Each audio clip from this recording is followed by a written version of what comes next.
Okay, so the next thing we're going to talk about is Linux distributions. Linux is an open source software or operating system. It runs pretty much the world. You should definitely learn Linux. If you don't, you're just hurting yourself really. Because now companies want everyone to at least be able to do the basics in Linux. Not a lot, but it's important to know. I remember when the first time I heard about Linux, it was before I even got into IT. It was when I was on a school paper and I was talking to someone who was in our office and he was like, "Hey guys, have you guys ever heard of Linux?" That's exactly how he sounded. I'm sorry, I'm an asshole. Have you ever heard of Linux? It's the future. You know, everyone should use this. And I was like, "Yeah, man, whatever." And 4 or 5 years later, when I finally decided to get in IT, oh look, I need to know Linux. So I'm sorry, guy who was in our photography room. You were right. I was wrong. But let's go ahead and take a look. So we've already brought up Google. Let's open another tab, and we are going to just Google Linux. Now, there are a lot of different distributions of Linux, and actually, Googling Linux was a mistake. The two we're going to talk about today are Ubuntu and Kali Linux. The reason I want to talk about Kali Linux is because I am into security, IT security, and that is what almost all IT security professionals use. It's for pen testing. It really does help. We're not going to really dig deep into that today because if you're just starting, you don't need to touch that right now. But yeah, Ubuntu, everyone uses this when you're first starting. It's a very good desktop software. It looks great. It's easier if you're moving from Windows to Linux, to try out. It's easy to navigate. It's fun. But pretty much you just want to go to ubuntu.com like we have here. Go to download and you can choose. You don't need server. You don't need cloud yet. You can just use Ubuntu desktop. That will get everything, going for you. Now, you need to determine if your system is 64 or 32-bit because that can cause a problem. If you have an issue trying to set this up, let me know. Look at my virtualization video. I do go through the setup of this. And then after you do that, if you're having issues, reach out to me. I will answer. But yeah, you just download it and you put it into a virtualization system. If you guys want to know how to do that, let me know. I will help you. I know I'm saying that a lot, but I will help you. You guys just have to comment and I'll do it. All right? Cool. So the next thing we're going to talk about is Windows evaluation software. Now that's a good one. So we're going to Google Windows. Most companies run on Windows, right? So you should know how to use it, like the ins and outs. And you may not want to do, you know, you may not want to mess up your own system, and nobody has money to keep buying different versions of Windows.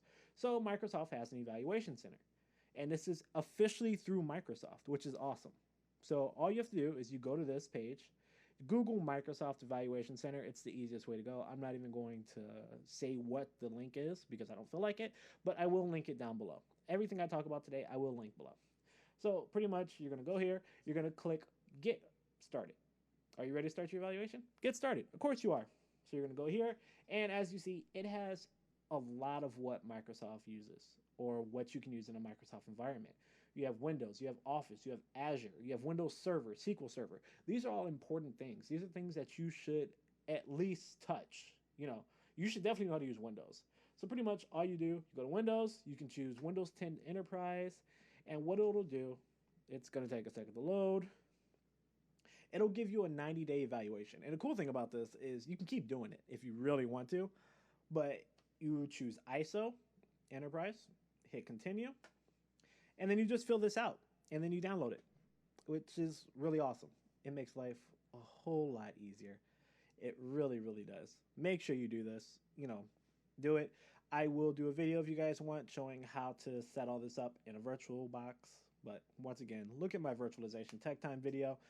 That will pretty much explain how to do this. It's the same for everything except Apple, which we'll talk about, or not talk about, which we'll do later. So there's that. Let's see what else. Let's take a look because I don't remember what the fifth thing was. Oh, so you saw Azure Cloud. Now this is something I don't know a lot about yet because it's new. But right now the industry is going towards cloud management. So you have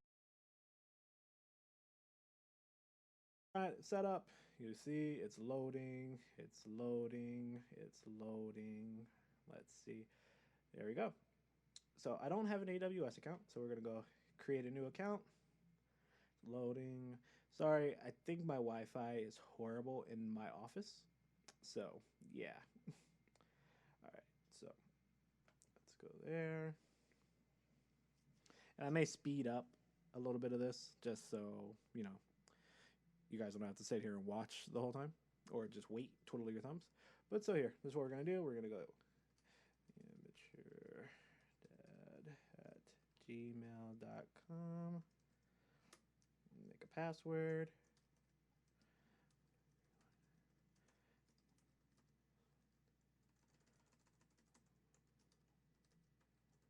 The immature dad. All right, so let's go ahead and continue. I guess my passwords didn't match. One. All right, there we go. All right, so we're gonna do that, and let's set this up. Do never, and I could do personal, professional, but we can just do personal. And that's my wife again. We're gonna mute that. So, immature dad. I'm gonna go phone number. I will blur this out, or you know what? We'll just do 773-40. You can call that number if you want, but that is a very old number. I don't want to do that. Don't want to do that. Let's see. I guess I have to. So we're gonna do 526 West Deming Place again. Old address. If you want to come see it, go right ahead. Yeah. 614. All right. We've read it. No one actually ever reads the terms and conditions, but whatever. We're going to create an account and continue. Ugh. This part I do not feel like doing. So, yeah, we're not going to do that right now. And I'll blur that out too. So, but yeah, so this is AWS. It doesn't actually cost anything. It looks like they'll take $1 just to verify your card, because the way it works pretty much is you pay as you use. And so, you build this infrastructure and pretty much you're paying for bandwidth, for lack of better words. That could be the wrong wording. If it is, I'm sorry. But I'll do a setup once I do all this and we'll do it together. Sound good? Awesome. Let's move on. So the next one is something that everyone in IT uses and no one ever pays for. WinRare. Now, no one ever actually pays for this. Ever. So you just go here and you want to make sure you go to the right one, because keep in mind, you never pay for WinRare. You should, or you can, not you should. You can pay for it, but no one ever does. So watch. So if I go here, you'll see it comes up for me. And you'll see right here, it says evaluation. I've had this for years. I've never bought it. I hit close and it lets me do whatever I want to do. So you don't really need to, do anything with that. You don't have to pay for it. It helps. Pretty much what it does is it unzips or not unzips. If you've seen a .rar file, pretty much it turns that into whatever it's supposed to be. So if you get a rare PDF, it will turn it into an actual PDF, because pretty much a rare file is gibberish without this. All right, there's other ways to do this, but this is the one that I use on my Windows box. Yeah, so that's WinRare. Now let's check out, that was 5 things, I believe, but I have one more, and this one I'm kind of iffy about, because I guess it is it's piracy, if I'm being totally completely honest. But I'm a firm believer that everything in IT, as far as knowledge, should be free. But I also understand that authors need to make a living. They put a lot of work into their books and they need to make money off of them. So, what I would say do is, if you're going to use this site, I'm going to show you, still buy the book, even if it's the PDF. What I do is I only use this site. It's called scanlibs.com.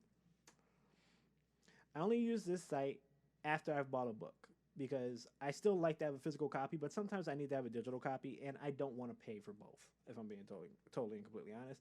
I think it's awesome that some textbooks come with digital copies. If they do, I won't go to this website. But pretty much, Scanlibs has pretty much every IT book you will ever need.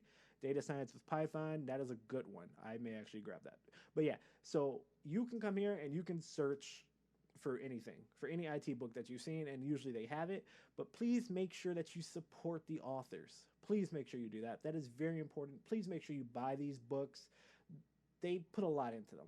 And I'm gonna plug one of my friends. And when I say friends, I met him on Instagram. I learned about Kali Linux from him through his books. And then I just happened to come across his Instagram. I told him I was a big fan, and we've had, contact with each other. He's, helped me with a few situations. And I actually just bought his new book. What did I do with it? Here it is right here. It is called Security Testing with the Raspberry Pi. This is an awesome book. I will be doing some labs using this on, at a later date. And you guys should get this. It's by Daniel Dieterle. I know I just butchered your last name. I'm so sorry. His handle on Instagram is at CyberArms. He's awesome. He's approachable. He will reach back out to you if you reach out to him. He's a great guy. So please make sure you support him. Buy this book, especially if you're going to go ahead and do the Raspberry Pi Labs with me, because a lot of the security Raspberry Pi Labs I will be doing in the future will come from this book. And that was with his blessing. I already told him about it. So yeah, make sure you do that. All right. And then I'm going to give you another bonus one. Scanlabs was bonus 1. Bonus 2, Python. Let's go ahead and go to Python. You Google Python. Python is a scripting language. Everyone should know Python. You want to make sure you get it. It's totally completely free. It's an easy scripting language. It's a good first programming language, and it's free. You can download everything you need from here. The libraries, repositories, whatever you need. Go to python.org. If you want help setting this up, go ahead and leave a comment. I will do a video for it. All right, guys? And with that, we're done. Thank you for not paying attention. Thank you for watching my first YouTube video. This, I've been dragging on this. So I'm glad you guys watched it. Please go ahead and hit subscribe. That would really be great. If you like this video, hit like. If you don't like this video, hit dislike. Comment, tell me you don't like it. Tell me why you don't like it. Tell me what you would like. Tell me what you would like to see. I will do it all. If you guys are on Instagram or on Twitter, please follow me at Instagram, or not at Instagram, I'm sorry, at The Immature Dad. That's it on both of them. I follow back. I am someone who likes to talk back and forth. I'm around. And yeah, that's it. Again, if you liked what you saw, hit that subscribe button. And thanks, guys. I will see you next time. All right. Peace.